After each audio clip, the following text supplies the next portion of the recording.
오늘 우리에게 주시는 하나님의 말씀은 창세기 49장 8절에서 12절까지 말씀입니다. 한 절씩 교독하겠습니다. 유다야, 너는 내 형제의 찬송이 될지라. 내 손이 내 원수의 목을 잡을 것이요 내 아버지의 아들들이 내 앞에 절하리로다. 유다는 사자 새끼로다. 내 아들아, 너는 움킨 것을 찢고 올라갔도다. 그가 엎드리고 웅크림이 수사자 같고 암사자 같으니 누가 그를 범할 수 있으랴. 규가 유다를 떠나지 아니하며 통치자의 지팡이가 그 발 사이에서 떠나지 아니하기를 실로가 오시기까지 이르리니 그에게 모든 백성이 복종하리로다. 그의 나귀를 포도나무에 매며 그의 암나귀 새끼를 아름다운 포도나무에 맬 것이며 또 그 옷을 포도주에 빨며 그의 복장을 포도즙에 빨리로다.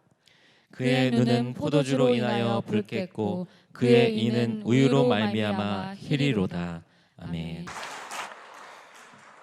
네, 메시아 찬양대 앙상블의 귀한 찬양 감사를 드립니다. 늘 언제나 영감 있는 찬양으로 우리의 마음과 심령을 이렇게 울려주는 그런 귀한 찬양 너무나 감사를 드리고요. 오늘도 찬양을 통해서 먼저 큰 은혜를 받았습니다. 이 시간에 말씀을 전하기 전에 광고 말씀 드리면 우리 그 가족 앨범 촬영에 적극적으로 또 임해 주셔서 감사를 드립니다.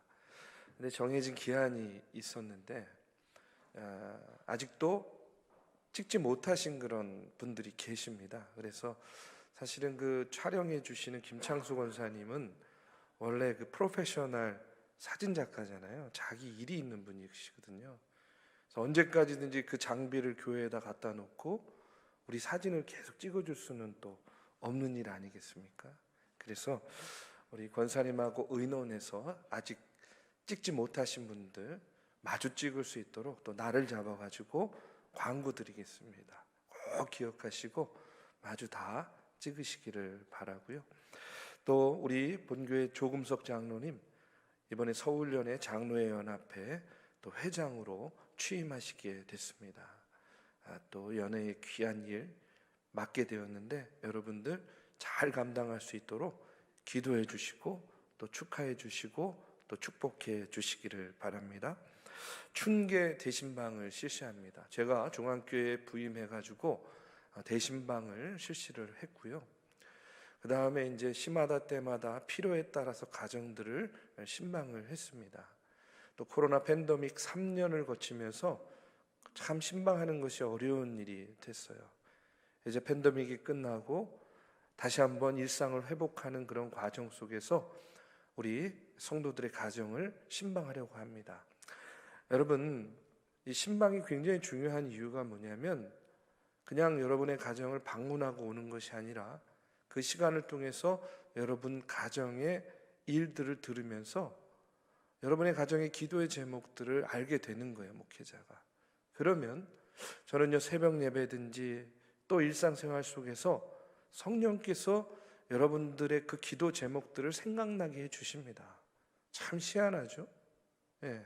그러면은 그 시마다 때마다 그 신방을 통해서 나눴던 여러분의 기도의 제목을 가지고 여러분의 가정 또 여러분의 일터 여러분의 삶을 위해서 기도하는 것이죠. 지난 오후 예배 때도 말씀을 드렸지만 저는요, 여러분이 어떻게 사는지에 대해서는 별로 관심이 없습니다. 그러니까 너무 부담 갖지 마시고요. 또 목사 온다니까 막 또 청소해야 돼가지고 막 너무 막 스트레스 막 이런 거 받지 마세요. 예.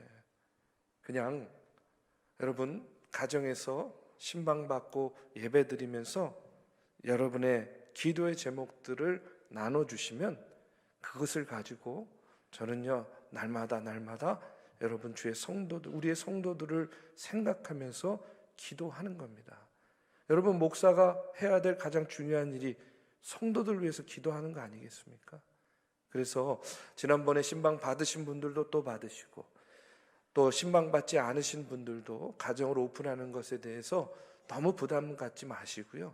이번 춘계 대신방을 통해서 여러분의 기도의 제목들을 나눠주시면 열심을 다해서 여러분의 기도의 제목을 가지고 저도 중보하면서 기도하겠습니다.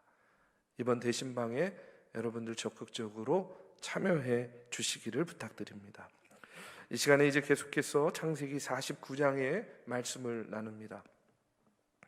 이 창세기 강해가요, 다음 주로 이제 끝나게 됐습니다. 너무 아쉬운데, 너무 아쉬워요. 왜 아쉽냐면 이제 준비를 하고 계획한 다음에 그렇게 실행을 하고 그 다음에 또 이제 이렇게 끝날 때가 되면 뒤를 돌아보게 되잖아요. 잘해왔나? 잘하고 있나?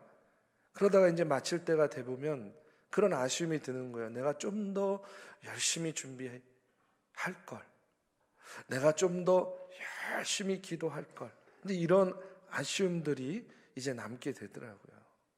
그래서 이제 다음 주에 창세기 강해를 마치는 시간을 눈앞에 두면서 내가 좀 더 열심히 준비할 걸, 내가 좀 더 열심히 기도할 걸 하는 그런 좀 아쉬움이 생깁니다. 그러나 이제 다음 주를 끝으로 창세기 강해를 마감하게 되는데, 인생이라는 게 그런 것 같아요. 늘 당시에는 모르는데 지나고 뒤를 돌아보면 좀 아쉬움과 회한이 남는 것 같습니다. 그때 좀 더 잘할 걸, 그때 좀 더 열심히 할 걸, 그때 그 말을 하지 말 걸, 내가 그때 이렇게 결정할 걸.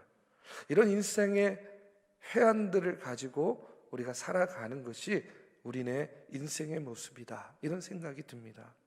그런데 오늘 본문 말씀에 나오는 야곱도 그랬던 것 같아요.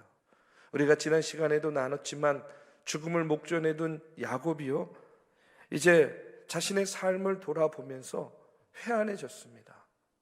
어떤 생각을 하냐면 내가 그동안 너무나 나 중심적인 삶을 살아왔구나. 내가 조금만 더 하나님의 뜻을 분별하고 내가 조금만 더 하나님을 의지하는 삶을 살았다고 한다면 내 삶의 내용이 참 많이 달랐을 텐데 하는 그런 아쉬움과 회한해졌습니다.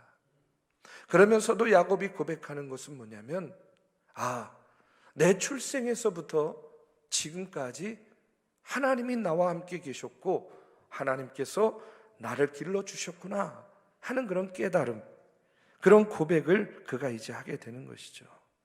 이런 인생의 회한 가운데 이제 자신이 떠난 자리에 여전히 남아서 하나님과 관계를 갖고 자신들의 삶을 살아갈 그 자녀 손들을 위해서 계속해서 축복을 합니다.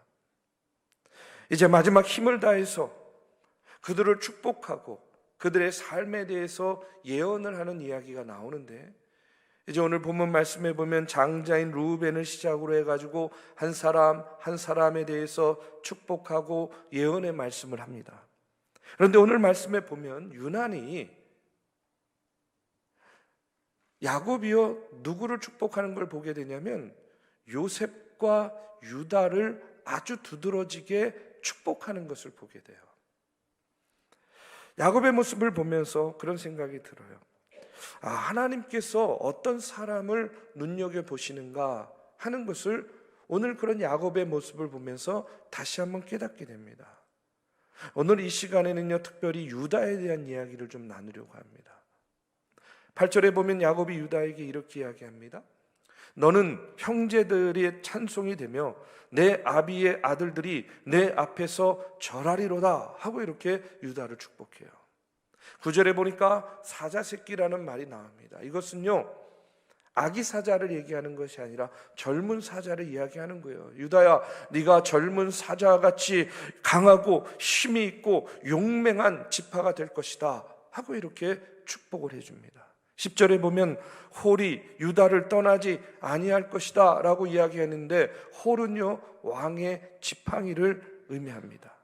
그러니까 왕권이 너 유다 지파를 통해서 계승될 것이다 하는 것을 알려주는 겁니다. 그래서 실제로 다윗 왕 이후로 왕권이 유다 지파에 속하게 되죠. 11절 12절에 물질적 풍요와 번영을 이야기합니다. 그리고 중요한 것은 10절 하반부에 보면 이런 말씀이 나와요. 실로가 오시기까지 이르리니 하는 그런 말씀이 나옵니다. 이 실로라는 말은요, 안식을 주는 사람이라는 뜻이에요. 그러니까 실로 안식을 주는 사람이 오시기까지 이를 것이다 하는 말은 무엇을 의미하냐면 메시아를 뜻하는 거예요. 메시아가 오시기까지 유다 지파가 이스라엘을 다스릴 것이다 하는 그런 예언의 말씀입니다. 이후로 이제 성경은요, 유다의 후손들을 통해서 그 이야기가 진행되는 것을 보게 되죠. 자, 우리가 이제까지 창세기를 읽어오는 가운데에 사실 이 유다는요, 그렇게 두드러지는 형제가 아니었어요. 그런데 이 창세기의 마지막 부분에 와서 야곱을 통해서 유다가요, 확 이렇게 두드러지는 거예요. 부상을 하는 겁니다. 유다가 드러납니다. 그러면 왜 하나님께서 무엇 때문에 이렇게 야곱을 통해서 유다에게 특별한 은혜와 복을 더하여 주시는 것일까? 도대체 유다가 어떤 사람이었길래? 저는요, 오늘 말씀을 통해서 이렇게 말씀드리고 싶어요. 유다는요, 우리 식구로 말하면 총대를 매는 사람이었어요. 여러분, 총대 맨다는 게 무슨 의미인지 아시죠? 유다는 총대 매는 사람입니다. 이것을 신앙적인 표현으로 바꾸어 말하면 유다는 십자가를 지는 사람이었다는 거예요. 왜 유다가 총대를 매는 사람이었는가? 유다는 어떻게 십자가를 지었는가? 오늘 창세기의 말씀을 이렇게 살펴보면서 유다가 어떤 사람인지를 한번 나눠보려고 합니다. 먼저 유다는요, 다른 형제들이 요셉을 죽이려고 할 때에 요셉을 죽음에서 구원해내는 그런 역할을 합니다. 창세기 37장의 말씀에 보면 형들이요, 요셉의 옷을 벗기고 그 요셉을요, 아무 물도 없는 구덩이에 던져 넣어서 죽이려고 합니다. 그때에 그 절체절명의 순간에 유다가 나섭니다. 그러면서 이렇게 이야기해요. 유다가 자기 형제들에게 이르되 우리가 우리 동생을 죽이고 그의 피를 덮어둔들 무엇이 유익할까?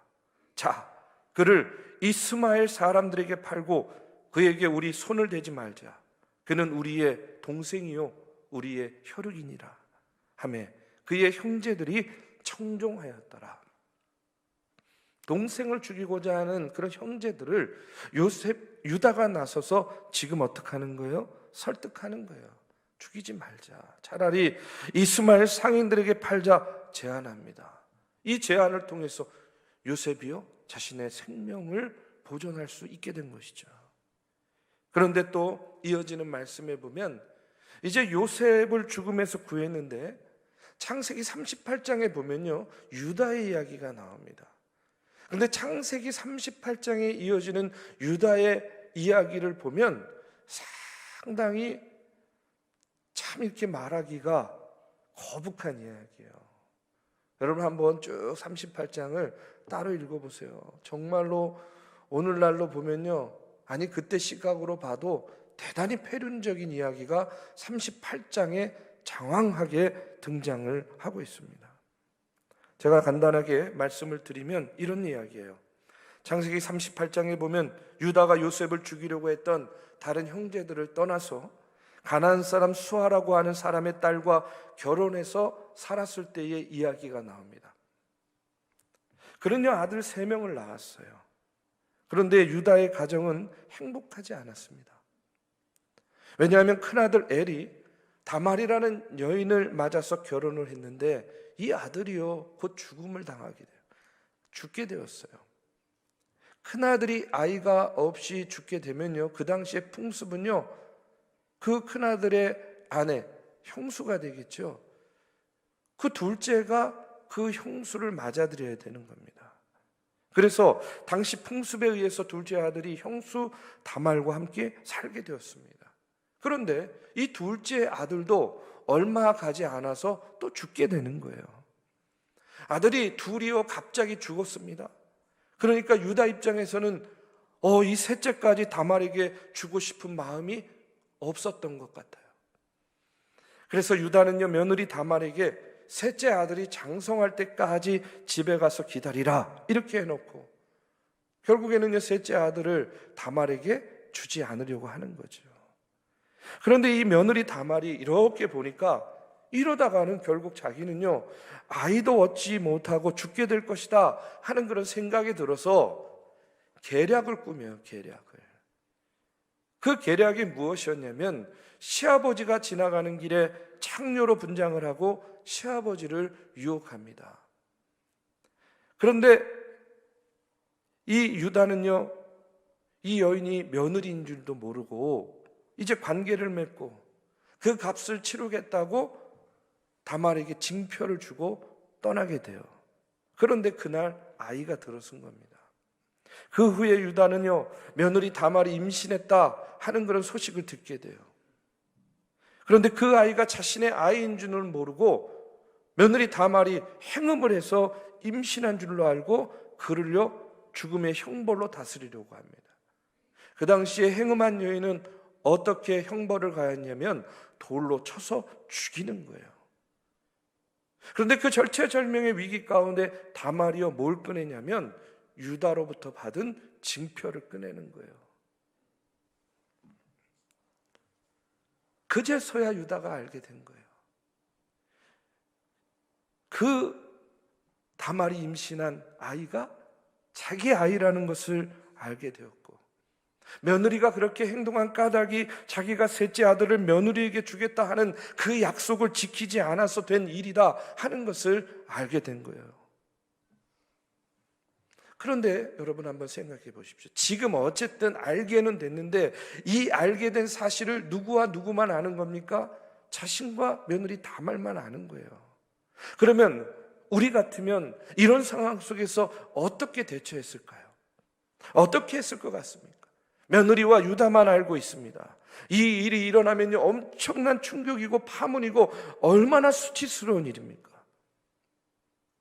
보통 사람 같으면 이 일이 너무나 충격적이고 부끄러운 일이기 때문에 어쩌면요, 감추기에 급급했을 거라고 생각이 돼요. 나는 모르는 일이야. 우리 맨날 매스컴에서 듣지 않습니까? 네, 증거가 명명백백해도, 사진을 들이대도, 녹음을 들려줘도 나는 모르는 일이야. 양심을 속이고 자신의 범죄와 수치를 영원히 어쩌면 감추려고 했을 수 있다는 거예요. 그런데 여러분, 유다는요, 그 순간에 며느리 다말에 대해서 38장 26절에 보면 이렇게 이야기해요. 유다가 그것을 알아보고 이르되 그는 나보다 옳도다. 그는 나보다 옳도다. 내가 그를 내 아들 셀라에게 주지 아니하였음이로다 하고 다시는 그를 가까이 하지 아니하였도다. 지금 유다가 뭐라고요? 그는 나보다 옳도다. 이게 무슨 고백입니까? 내 잘못이라는 거예요. 자신의 잘못을 솔직히 인정하고 선언하는 겁니다. 근데 여러분, 자신의 잘못을 솔직히 인정하고 선언함으로써 자기의 양심을 지키는 것으로만 끝나는 것이 아니었어요. 누구의 목숨을 살렸습니까? 다말의 목숨을 살린 거예요. 돌에 맞아 죽을 뻔했던 이 다말의 목숨을 자신의 솔직한 고백을 통해서 살려내게 된 거죠. 자, 이렇게 해서 이제 이 막장과 같은 이야기는 조금 잠시 이제 잊어버리시고 다음에 이어지는 이야기는요, 너무나 은혜로운 이야기예요. 다말이 아이를 낳았습니다. 쌍둥이를 낳았어요. 그게 세라와 베레스라는 쌍둥이입니다. 그런데 놀라운 사실은 뭐냐면, 여러분, 이 훗날의 베레스의 혈통에서 누가 나오냐면 다윗이 나옵니다. 여러분, 마태복음 1장 2절의 말씀에 보면 마태복음 1장 예수의 족보가 쫙 나오잖아요. 바로 이 이야기가 나와요. 이 베레스를 통해서 다윗이 나와요. 그리고 다윗의 후손을 통해서 결국 누가 나오는 겁니까? 예수 그리스도가 나오죠. 여러분, 요즘 식으로 말하면 기가 막힌 일입니다. 얼마나 듣기 거북합니까? 막장도 이런 막장이 없는 이야기죠. 그런데 왜 성경은 이와 같은 폐륜적인 사건을 이렇게 한 장을 다 할애하면서 자세히 기록하고 다루고 있을까? 오늘 이 말씀을 통해서 유다가 어떤 사람인지를 알게 되는 겁니다. 왜 하나님께서 유다에게 관심을 갖게 되었는지, 왜 하나님께서 유다에게 복을 주었는지를 깨닫게 돼요. 여러분, 베레스가 태어날 수 있었던 것은요, 유다가 자신의 잘못을 솔직히 인정하고 며느리에게 나보다 옳도다 이렇게 선언하면서 그녀를 살려주었기 때문이었어요. 하나님은요, 이런 유다를 주목하신 겁니다. 유다는 요셉에게도 그랬고 다말에게도 그랬고 무엇보다 다른 사람을 살려내는 일에 주저하지 않았어요. 적극적이었다는 그런 이야기입니다. 심지어는요, 자기 부끄러운 거 다 드러내고 고백하고 인정하고 어찌되었든 그럼에도 불구하고 사람을 살리는 일을 우선으로 생각했다는 거예요. 저는요, 이것을 우리식으로 표현한 말이 총대를 매는 거라는 거예요. 신앙적으로 표현하면 십자가를 지는 그런 정신이라는 겁니다. 유다가 하나님의 마음에 들었던 이유가 뭐냐? 바로 여기에 있다는 거예요. 여러분, 계속 이어지는 창세기의 말씀을 보면 이제 기근이 들어서 곡식을 사러 애굽으로 형제들과 내려가야 될 때 동생 베냐민을 꼭 데려가야 됐어요. 이유가 뭐예요?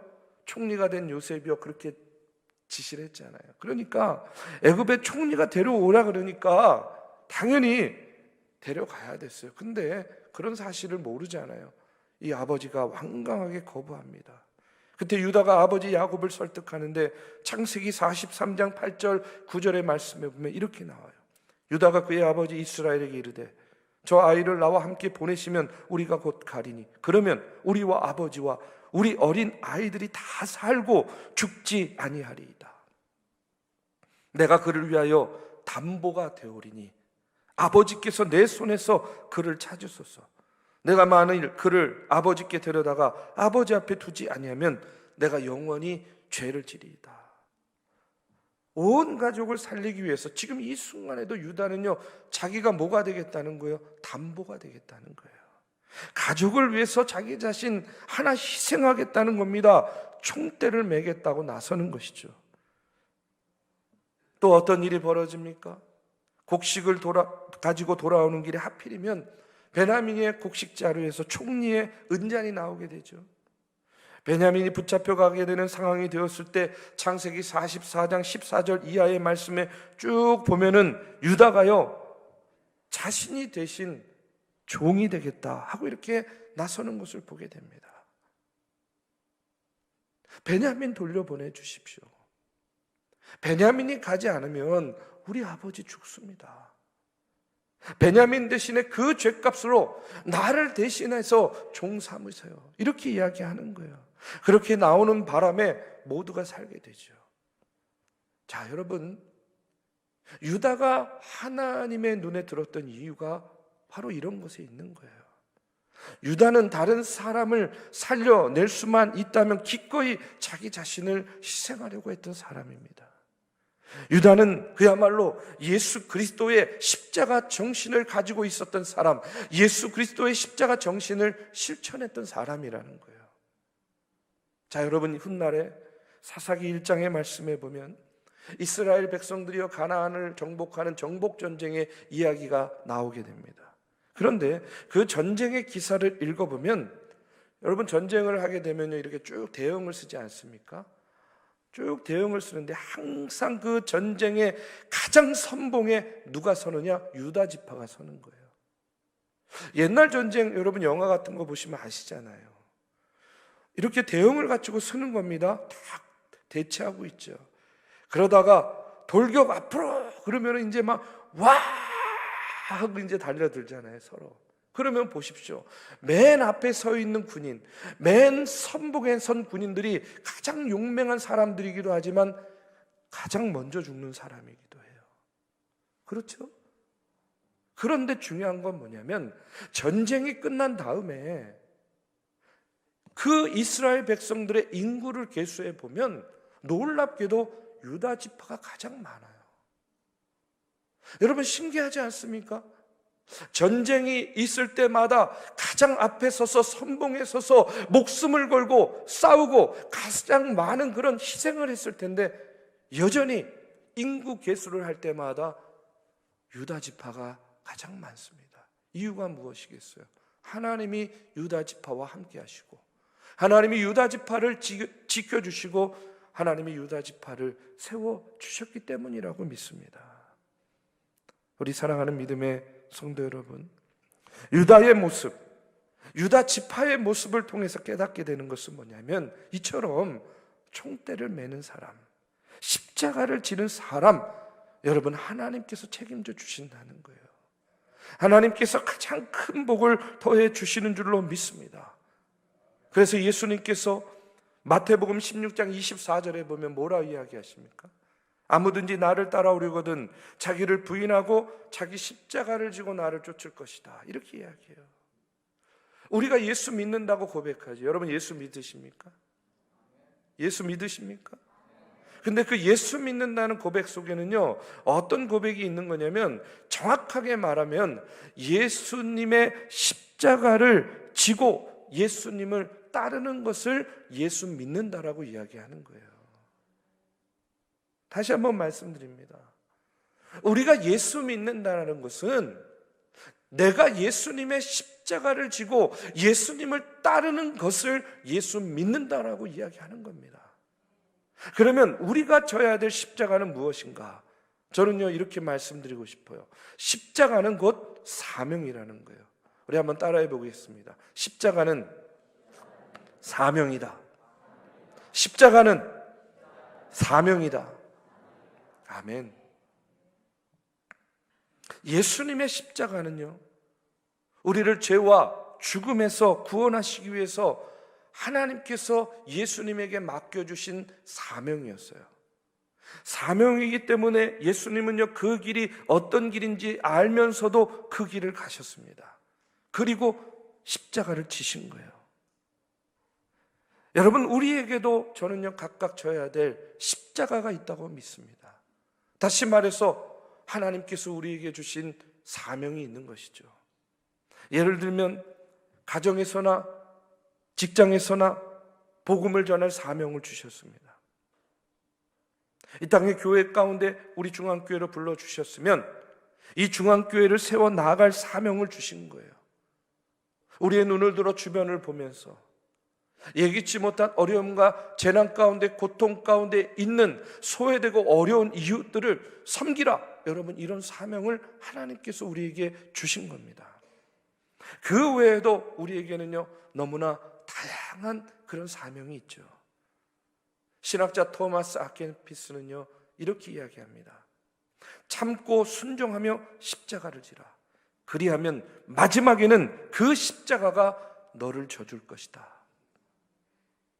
여러분, 우리가 아무리 힘들어도 하나님께서, 예수님께서 우리에게 주신 그 사명의 십자가를 지게 되면 나중에는요, 십자가가 우리를 져준다는 거예요.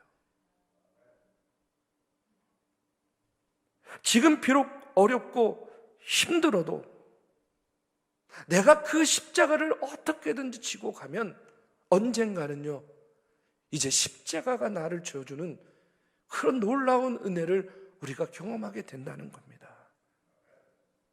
여러분, 한번 생각해 보십시오. 저는 이렇게 믿습니다. 가정에요, 십자가를 지는 사람이 한 명만 있다고 한다면 여러분, 그 가정은요, 반드시 일어나게 돼 있습니다. 어떤 문제든 다 해결될 거예요. 교회도 마찬가지입니다. 아무리 많은 성도들이 모여 예배한다 하더라도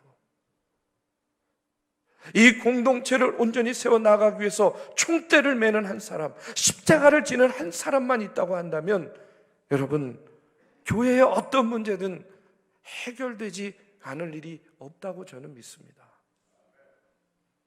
여러분, 하나님께서 역사를 통해서 쓰셨던 사람들을 한번 보십시오. 한결같이 그 시대 가운데, 그 세대 가운데 아무도 매려고 하지 않은 총대 맨 사람들, 아무도 지려고 하지 않은 십자가를 진 사람들, 아무도 가려고 하지 않은 그 길을 담대하게 걸어 나갔던 그 사람들을 통해서 여러분, 역사가 이루어지는 것을 우리는 보게 됩니다. 십자가는 지기 어려워 보이지만 여러분, 십자가를 져야만 갈 길이 보이고 살 길이 보이게 되는 거예요. 유다는 요셉이 죽을 위기에 빠졌을 때에 가만히 있을 수가 없었습니다. 베냐민이 도둑으로 몰려 붙잡혔을 때에 그는 자신이 대신 종이 되겠다고 합니다. 며느리 다말이 돌에 맞아 죽을 위기에 처했을 때에 자기만 살자고 모른 채 하지 않았습니다.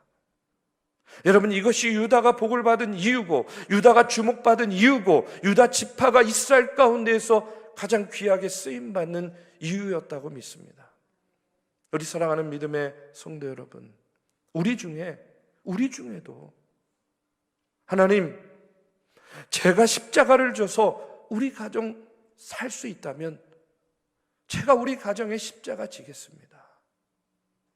하나님, 제가 십자가 져서 우리 중앙교회가 온전히 세워질 수만 있다면 제가 그 주님의 십자가 지겠습니다. 하나님, 내가 십자가 져서 이 나라와 민족이 올곧게 설 수만 있다면 내가 그 십자가 지겠습니다. 저는요, 이런 사람을 하나님께서 결코 외면하지 않을 거라고 믿습니다.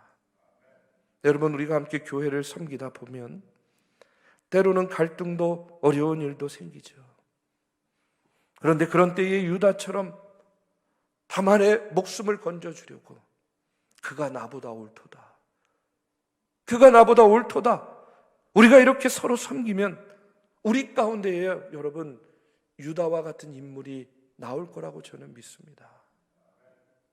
아무도 지지 않으려고 하는 그 십자가 내가 지고 나아가겠습니다 하는 사람들이 이 전에서 세워지면 여러분, 이 전을 통해서 다윗과 같은 그런 인물이 세워질 줄로 저는 믿습니다. 오늘 국가의 지도자들 총대 매려고 하지 않아요. 십자가 지려고 하지 않습니다. 교회의 지도자들도 목숨을 걸고 자기 십자가 지려고 해야 되는데 여러분, 목숨을 걸고 다른 사람에게 십자가를 지우는 일에만 혈안이 되어 있는 것을 보게 됩니다. 우리의 개인의 삶은 어떻습니까? 총대 메고 십자가 지는 것, 아니 내가 왜 그 일을 해야 돼? 내가 왜 그와 같은 역할을 해야 돼? 나만 손해나는 일인데 내가 왜 그래야 돼? 십자가 지는 것 손해라고 생각하는 그런 성도들이 너무나 많아요. 그런데 여러분, 다시 한번 말씀드리지만 십자가를 지는 마음, 실제로 정말로 십자가 지면요 죽을 만큼 힘들어요. 어려운 일입니다. 그런데 중요한 건 뭐냐면 십자가를 져야만 살 길이 보이고 갈 길이 보이는 거예요. 그리고 십자가를 져야만 하나님의 말할 수 없는 은혜를 우리가 경험하게 되는 겁니다. 그리고 십자가를 질 때에 하나님은요 그를 그냥 내버려 두지 아니하시고 나중에는 그 십자가가 우리를 져준다는 겁니다. 우리 사랑하는 믿음의 성도 여러분, 오늘 유다와 같이 누군가를 위해 여러분 십자가를 쳐보시기 바랍니다. 그러면 예수님께서 여러분의 십자가를 져 주십니다. 여러분, 그것이 은혜 아닙니까? 다른 게 은혜가 아니잖아요. 예수님께서 나의 십자가를 져주는 은혜, 이것보다 더 큰 은혜가 어디 있겠습니까? 우리가 사순절의 절기를 보내면서 우리가 주님의 십자가를 바라보면서 그 십자가 은혜를 사모하면서 나도 내 십자가를 지겠노라 다짐하며 나아갈 때에 여러분 그 십자가가 여러분을 지어주는 그런 풍성한 은혜를 경험하는 우리 믿음의 성도님들 되시기를 주님의 이름으로 축복합니다.